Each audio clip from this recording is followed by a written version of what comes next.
I've never taken a drum lesson in my life. I was never able to explore my potential because I use a wheelchair and I couldn't use drum sets. Until now!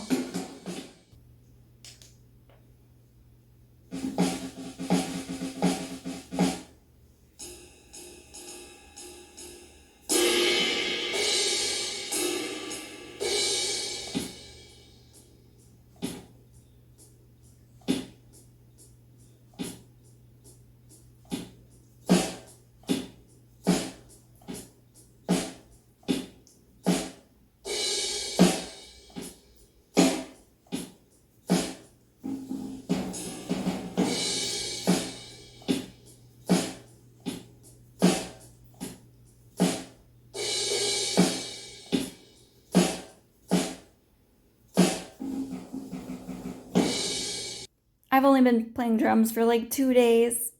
This is a disability-focused review of the AeroBand PocketDrum 2 system, but able-bodied people, you're welcome to watch also.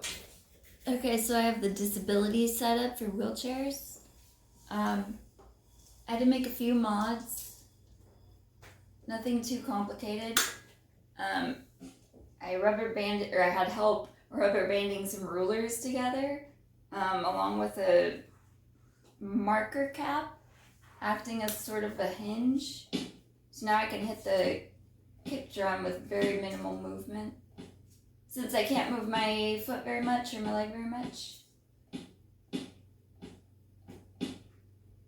I actually made 2 of these for each foot sensor, but I'm just using one right now. So here's my basic calibration, snare right in the middle. I'm gonna move my elbows basically not at all. I'm just gonna move my wrists a minimal amount to show you all the drums I can hit. So the snare right in the middle, to the left, hi-hat. If you just angle up a little bit more, crash. Now you stay angled up, rotate a little bit to the right, you have your high tom. Rotate a bit more, you have your mid tom. And now if you go even more and angle downward, you have your floor tom. And then above the floor tom, if you angle it up, you have the ride cymbal. Now I'm barely moving my arms around, I'm just moving my wrists. And I can still hit all the drums.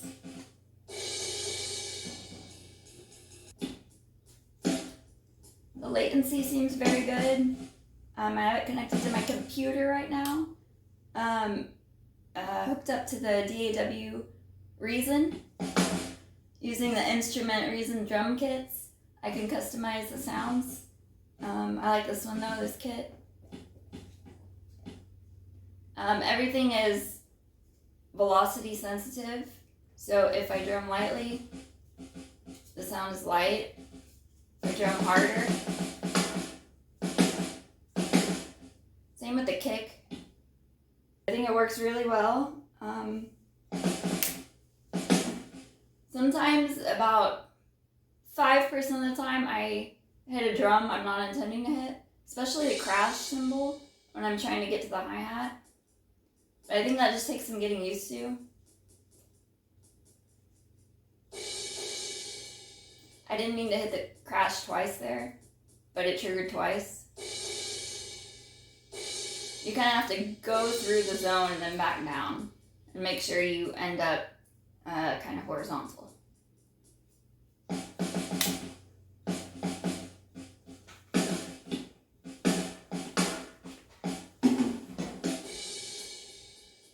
Hey, it just hit once that time.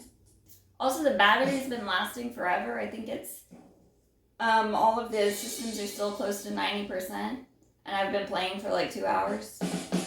So I switched the drum kit to something else. If your DAW allows you to choose different drum kits, the possibilities are endless. Now it's triggering a clap on the snare.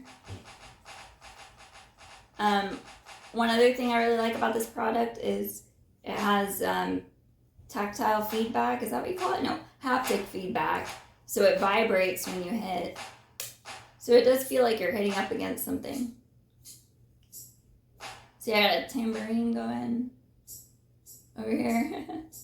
You can set it up however you want as long as your DAW has that functionality, which it should.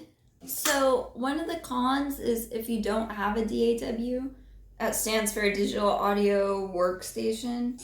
And if you just use the app that the PocketDrum system allows you to download for free and use, it is a bit annoying to get started because you have to play like 30 minutes of their game mode in order to get to the free play. And then when you get to the free play, as far as I can tell, you can't really customize the drum kit. It's just kind of the sounds they give you. It does sound pretty okay. Here's the snare, the hi-hat, then the crash, then the, oh, I gotta switch modes to activate both toms. Here's high tom, mid tom, low tom, and then here's the ride cymbal. And here's what the kick drum sounds like. But so if you're expecting to be able to use this just with the free app that it comes with, you're going to be a little bit limited. I strongly encourage you to get a DAW and learn how to customize your kit with that, because it's going to be a lot better. You can customize the sounds, make it sound how you want. The one problem with that is it's not really plug and play, so to speak, even though it's all Bluetooth. You do have to download a couple of programs on AeroBand's website, which allows the Bluetooth to work with the DAW. I'm not really sure all the back end stuff going on there, but you do need to run a couple of programs. Pretty straightforward though, and it worked without too much fuss and reason. You do have to run the program every time though, which is a bit annoying. It would be nice if you could just connect via Bluetooth and it worked, but it doesn't. I don't know if that's even possible with the way this is set up, but yeah, that's kind of a con there. It takes a little bit of know-how and installations to get it to work where you can customize it in a nice way. But then once it's set up, it's really fun. I've got a metal fork here. I'm trying to see which is heavier. They're very similar. It's about the weight of a metal fork. So here's the foot setup I have, and remember, this is just for disabled people if you can't move your foot very much, but you can still move it a bit. So I'm just pressing down on the end of the ruler, and when I release, the foot sensor activates. It works pretty consistently. The way we have it set up, you just have to make sure to get the hinge in the right spot according to your strength. And it works great. I'm really happy with how consistently it triggers, and it works well with my very weak movement. Here's the foot sensor up close.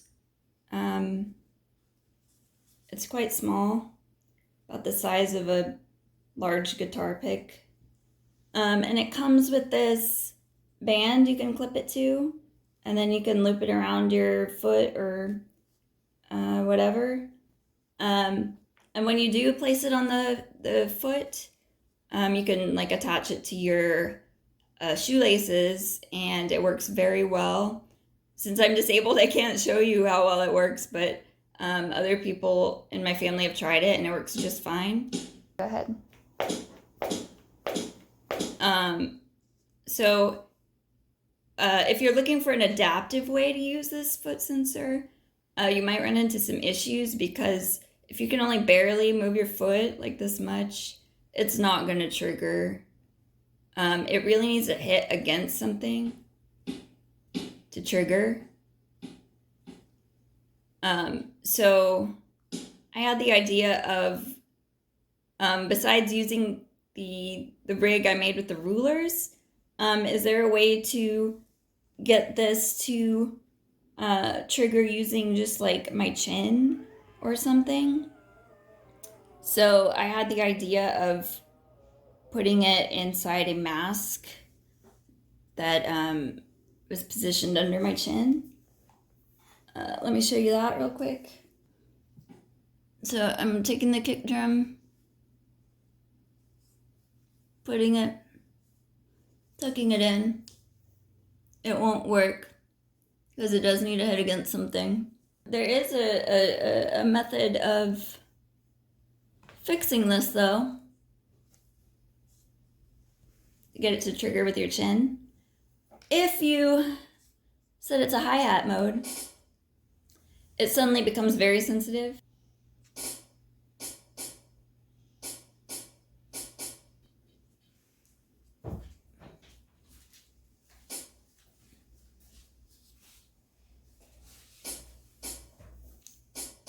Now it suddenly triggers very easily using your chin.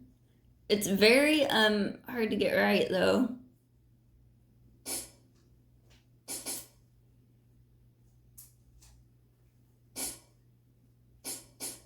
You gotta kind of calibrate it exactly to how you need it to trigger.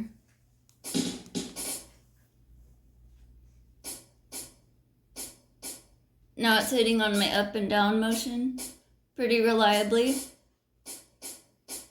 So the workaround to the kick drum is if you go into your DAW and you make it so that the hi-hat actually triggers a kick. And I can do that right now if I switch my hi-hat. That's triggering a tom right now, but I can easily change that to a kick drum.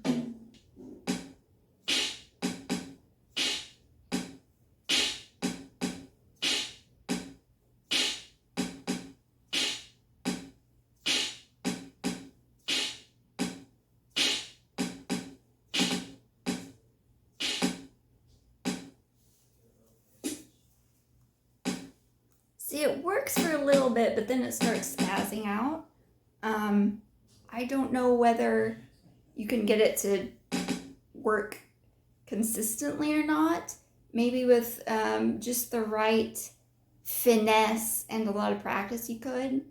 If that's all you can do, if all you can do is use your chin for a third limb, so to speak, then that's kind of what you're working with. It sort of works.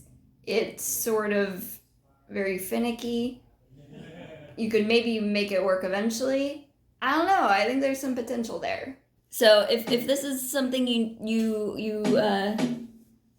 need to do to trigger something with your chin, since you can't use your foot, it's possible. It's just very sensitive. And just the default kick, all you need to do is figure out how to lightly tap it against something. If you can do that, you're gonna be able to use the kick drum. Let me show you my ruler rig up close.